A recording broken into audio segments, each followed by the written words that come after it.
এই যে শোনো, তোমরা ছেলেরা না কথায় কথা শুধু প্রেমের কথা বলো কেন? প্রেমটি বাদ দিয়ে একটু কি ডান্স শেখা যায় না? ডান্স শিখলে না জীবনে অনেক কিছু করতে পারবা। জাস্ট তোমরা লেডি গাগা হতে পারবা, ঠিক আছে? মাইকেল জ্যাকসন হতে পারবা। ফালতু ছেলেমেয়ে কোথাকার। এই, তুমি এভাবে কথা বলো কেন? নর্মালভাবে কথা বলা যায় না? আমি স্বাভাবিকভাবেই কথা বলছি, ঠিক আছে? আমার কথা এরকমই, ঠিক আছে? একজন ডান্স টিচারের সাথে না একটু সাবধানে কথা বলবা। শুনলাম তোমরা নাকি ভার্সিটিতে মঞ্চনাটক নিয়ে কাজ করছো।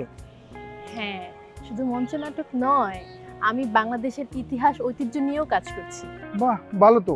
আমি কিন্তু জানো আমি অনেক মঞ্চনাটক করছি। আমি চিন্তা করলাম তোমার সাথে মঞ্চনাটকে কাজ করি।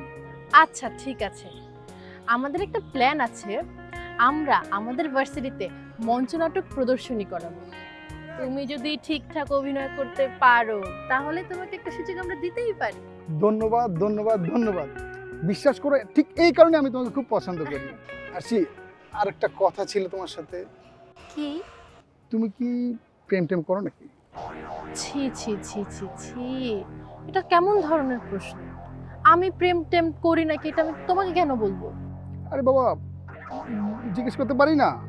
তুমি আমাদের ইউনিভার্সিটির স্টুডেন্ট, একই ইয়ারে পড়ি, আর সবচেয়ে বড় কথা হলো তুমি এই ইউনিভার্সিটির সবচেয়ে সুন্দর ফুল স্টপ, দাড়ি কমা